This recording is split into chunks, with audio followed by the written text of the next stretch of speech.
नमस्कार। हम अपने जीवन में कई रिश्तों से बंधे होते हैं। वहीं कुछ लोग हमें ऐसे भी मिलते हैं जिनके साथ कोई रिश्ता नहीं होता। वो बेनाम होते हैं जिनके पास हमारा मन बार बार पहुंच जाता है। हम समझ नहीं पाते क्यों वो हमारी यादों में बसने लगते हैं। हम अपने संस्कारों के वशीभूत उसे प्यार नहीं मानते, लेकिन मन हमसे पूछता है तो ये क्या है। रात्रि की बेला किसी के लिए खास है और किसी के लिए आम। कोई इसका इंतजार करता है तो कोई इससे दूर भागता है। मुझे रात के साथ का अकेलापन पसंद है।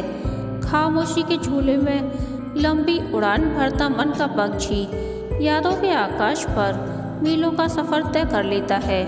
रात अपनी सी लगती है, माँ की गोद सी, किसी पुराने दोस्त के कंधे सी, प्रियतम की बाहों सी। पिछले कुछ दिनों से रात का यह एकांत भी बामुश्किल ही नसीब हो पा रहा था। घर में शादी का माहौल जो था, शादी वाले घर में दिन आधी रात तक रहता है। कभी कभी तो उसके बाद भी शादी के 100 काम होते हैं। काम समाप्त होते हैं तो नाच गाना आरंभ हो जाता है। अरे, मेरा परिचय तो रह ही गया। मैं सविता, और यह घर मेरी ही शादी की तैयारियों में व्यस्त है। 3 रातों के बाद मेरी शादी है सौरभ के साथ। मैं खुश हूँ। नाखुश होने जैसा कुछ है भी तो नहीं। सौरभ अच्छे हैं, उनका परिवार भी मुझे पसंद है। शादी के बाद मैं और सौरभ ऑस्ट्रेलिया शिफ्ट होने वाले हैं। मैं अपनी आगे की पढ़ाई भी वहीं से करने वाली हूँ। वहाँ के एक अच्छे कॉलेज में मेरा सिलेक्शन भी हो गया है। फिर क्यों मेरा दिल उस गली के आखिरी मोड़ पर अटक गया है जहाँ मात्र चुपके और कुछ नहीं। मेरे जीवन का यह मौन कॉलेज के पहले दिन के शोर के साथ आरंभ हुआ है। स्कूल का बचपन जब कॉलेज की जवानी में कदम रखता है, वह जीवन का बसंत होता है। पिंजड़े की चिड़िया को उड़ने के लिए आकाश मिल जाता है। हम इतने सालों के अटूट साथी स्कूल यूनिफॉर्म को अलविदा कहकर रंग बिरंगे कपड़ों की दुनिया में पहला कदम रख देते हैं। घर से कॉलेज जाने के लिए मेन रोड से ऑटो पकड़ना पड़ता था और मेन रोड तक पहुंचने का रास्ता 2 गलियों से होकर जाता था। बनारस के मोहल्लों की खास बात होती है उनकी पतली गलियां। बनारस के बारे में तो कहा भी जाता है कि जो मज़ा बनारस में, न पेरिस में, न फारस में। फिर हमारा मोहल्ला गोविंदपुरी तो 80 घाट के पास ही है। मशहूर साहित्यकार काशीनाथ सिंह जी ने अपने उपन्यास में जिस मोहल्ले 80 का जिक्र किया है, मेरे मोहल्ले की जिंदगी और जिंदा दिली उससे कुछ कम भी नहीं है।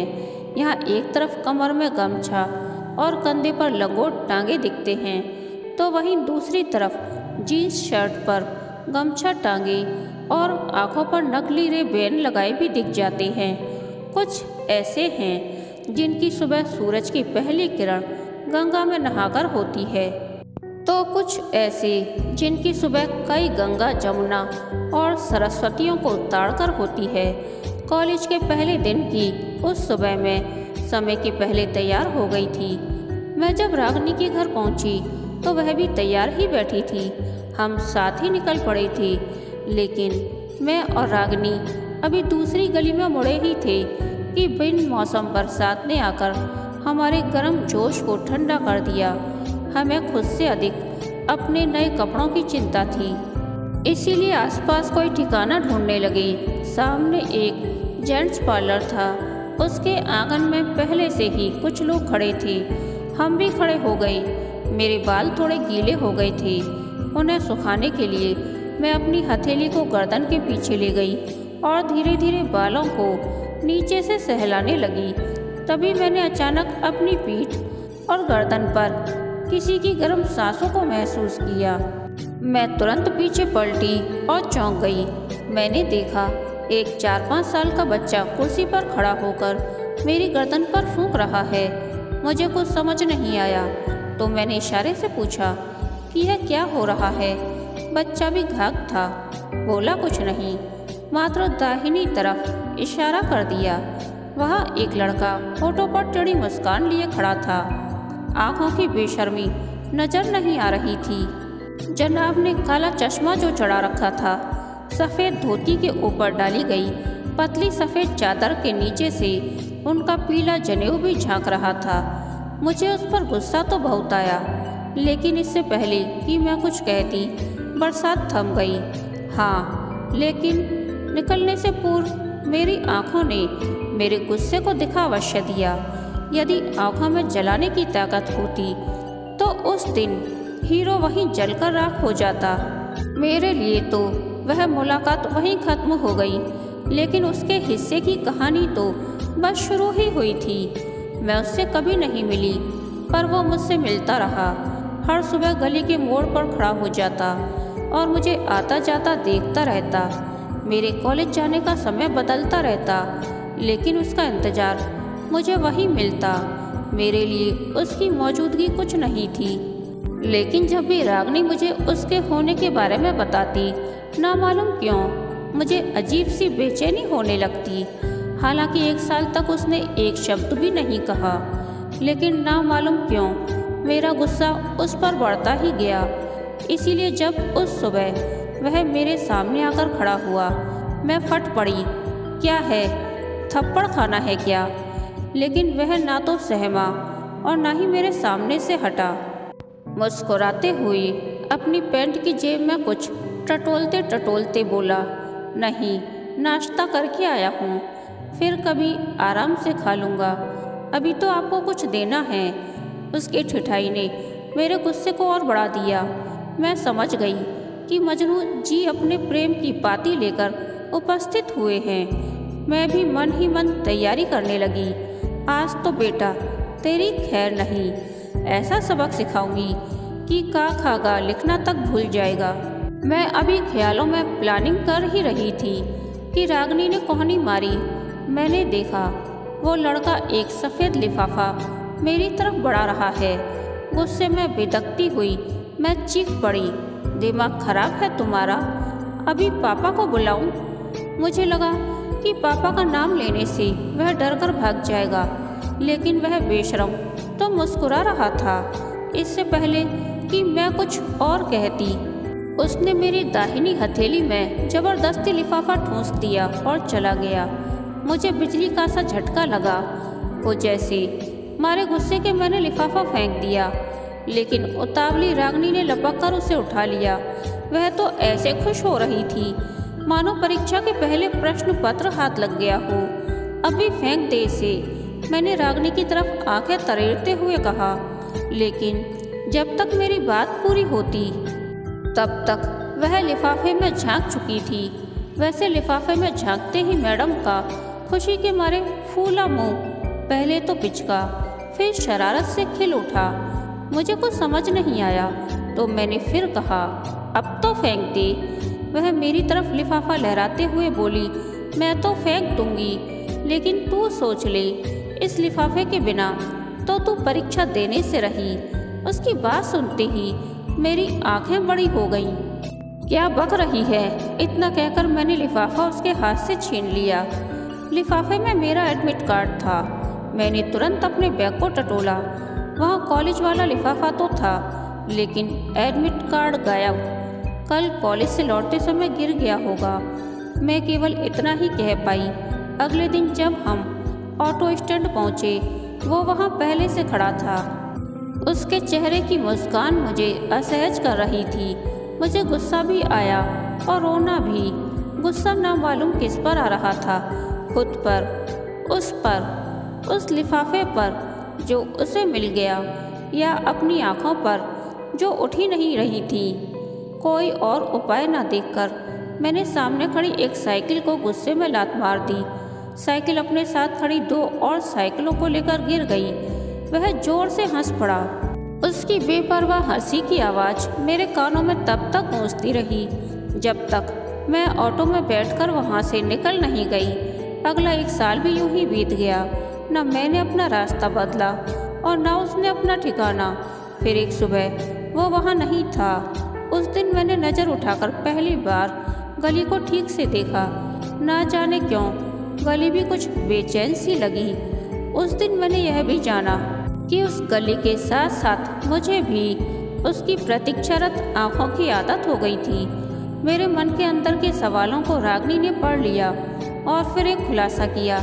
शर्मा जी पोस्ट ग्रेजुएशन की पढ़ाई करने के लिए दिल्ली कूच कर गए हैं। विश्वस्त सूत्रों से जानकारी प्राप्त हुई है कि उनका दाखिला वहाँ के अच्छे कॉलेज में हो गया है। मैंने चौंक कर उसे देखा और पूछ लिया, कौन? किसके बारे में बात कर रही है? मेरे इस दिखावे को उसने भी पकड़ लिया और आंख मारकर बोली, इस गली का नाम सागर शर्मा है। सागर? मन ने जब यह नाम लिया तो मैंने उसे डांट कर चुप करा दिया और रागनी से बोली, मुझे इस गली के नाम से क्या मतलब? तब ये मैंने रागनी से कहा या खुद से, आज तक नहीं समझ पाई हूँ। मैंने अगले कुछ महीने तक उस गली के अकेलेपन का अनुभव अपने भीतर किया। वहाँ शोर होता किंतु मुझे गली मौन लगती, मानो वो अपने साथ गली की आवाज़ को भी ले गया।